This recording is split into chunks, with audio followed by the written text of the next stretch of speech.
Exodus chapter 13.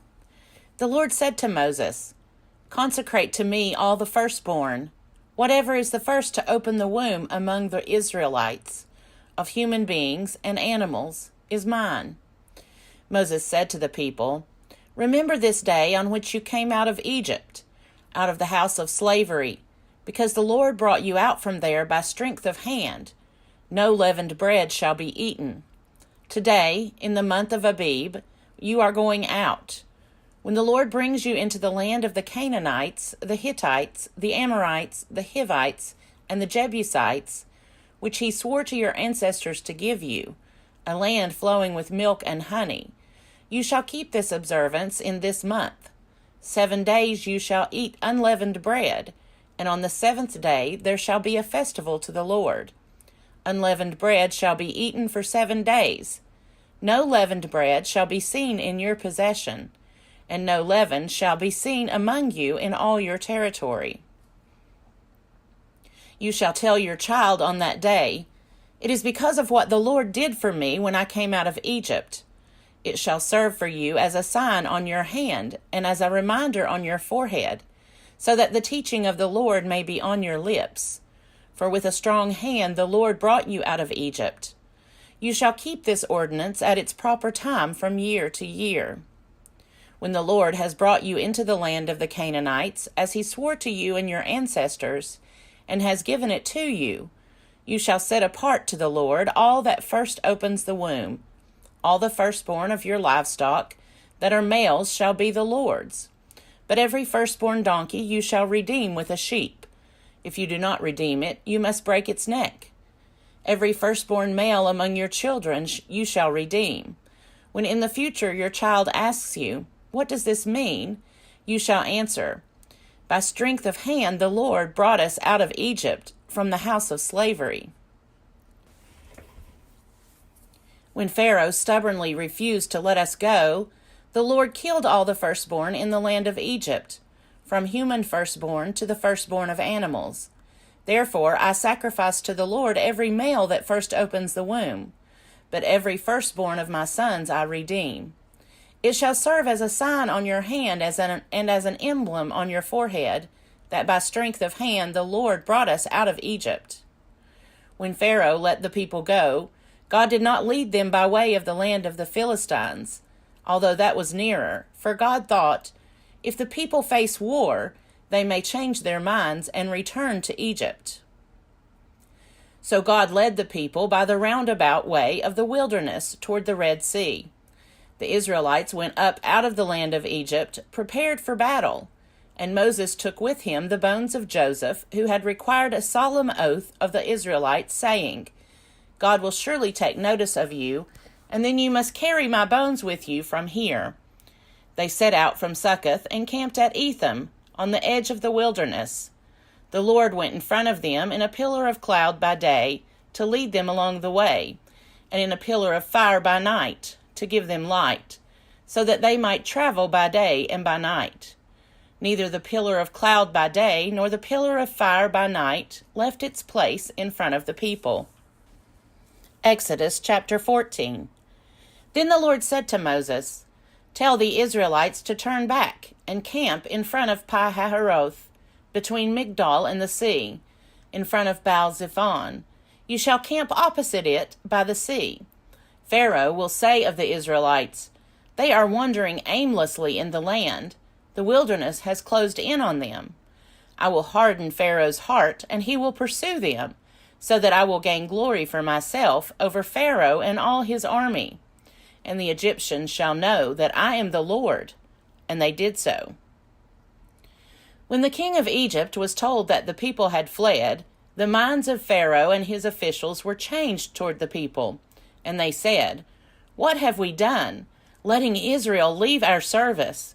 So he had his chariot made ready, and took his army with him. He took 600 picked chariots and all the other chariots of Egypt, with officers over all of them.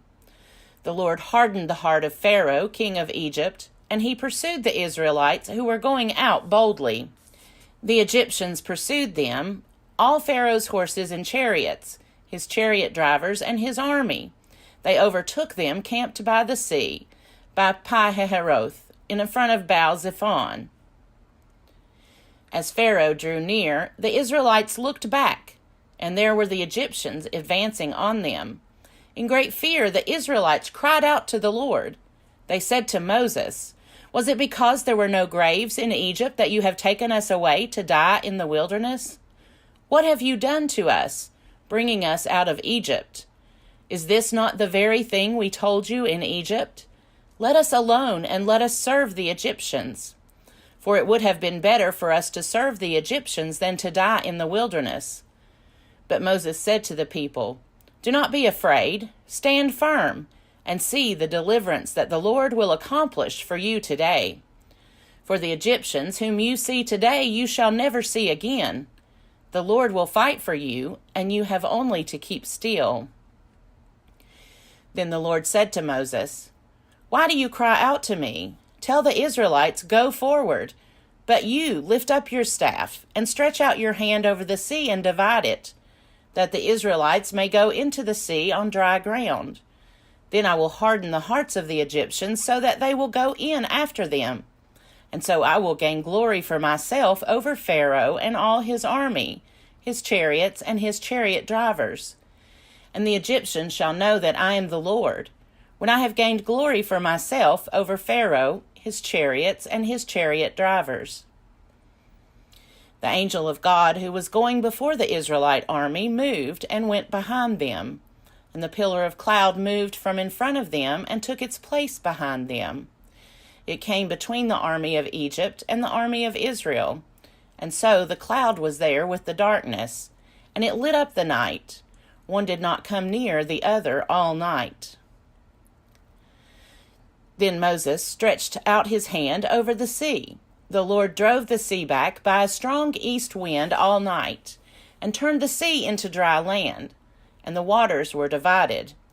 The Israelites went into the sea on dry ground, the waters forming a wall for them on their right and on their left. The Egyptians pursued, and went into the sea after them, all of Pharaoh's horses, chariots, and chariot drivers.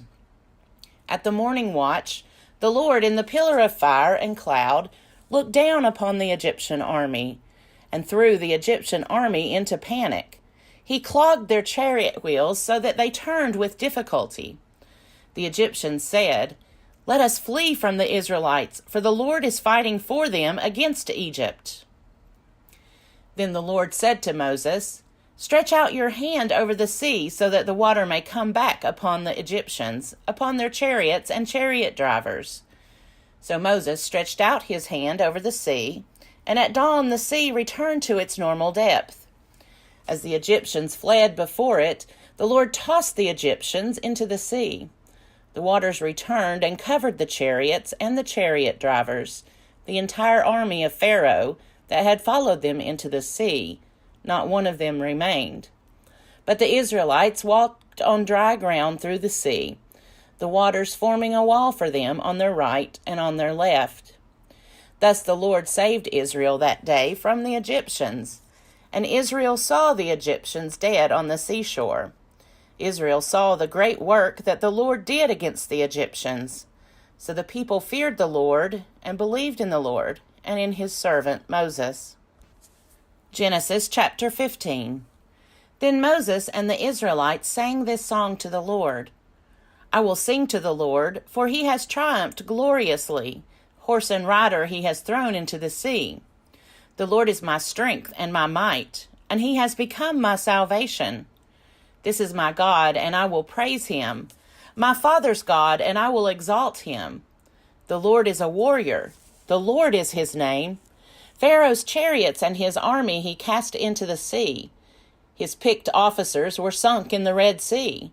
The floods covered them. They went down into the depths like a stone.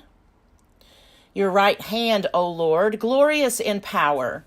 Your right hand, O Lord, shattered the enemy. In the greatness of your majesty, you overthrew your adversaries. You sent out your fury. It consumed them like stubble. At the blast of your nostrils, the water piled up. The floods stood up in a heap.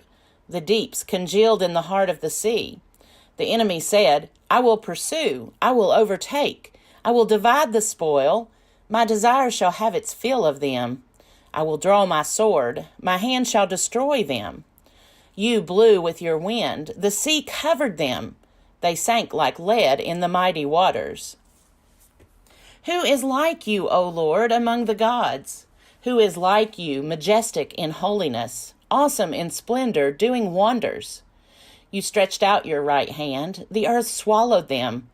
In your steadfast love you led the people whom you redeemed. You guided them by your strength to your holy abode. The peoples heard, they trembled. Pangs seized the inhabitants of Philistia. Then the chiefs of Edom were dismayed. Trembling seized the leaders of Moab. All the inhabitants of Canaan melted away. Terror and dread fell upon them.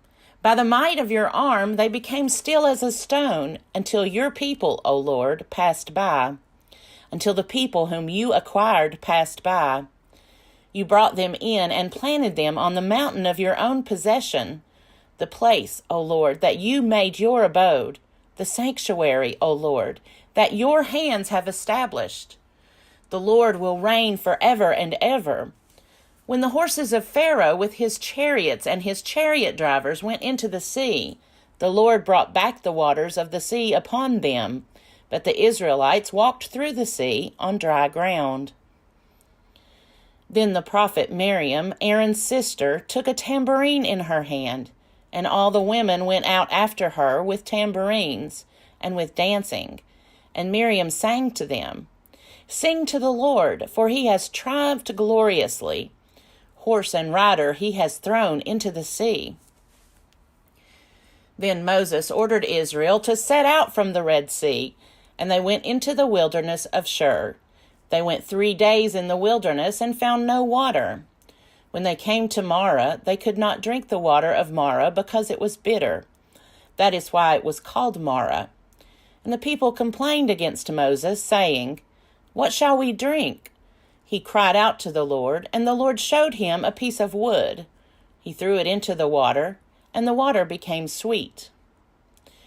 There the Lord made for them a statute and an ordinance, and there he put them to the test. He said, If you will listen carefully to the voice of the Lord your God, and do what is right in his sight, and give heed to his commandments, and keep all his statutes, I will not bring upon you any of the diseases that I brought upon the Egyptians. For I am the Lord who heals you. Then they came to Elim, where there were 12 springs of water and 70 palm trees, and they camped there by the water.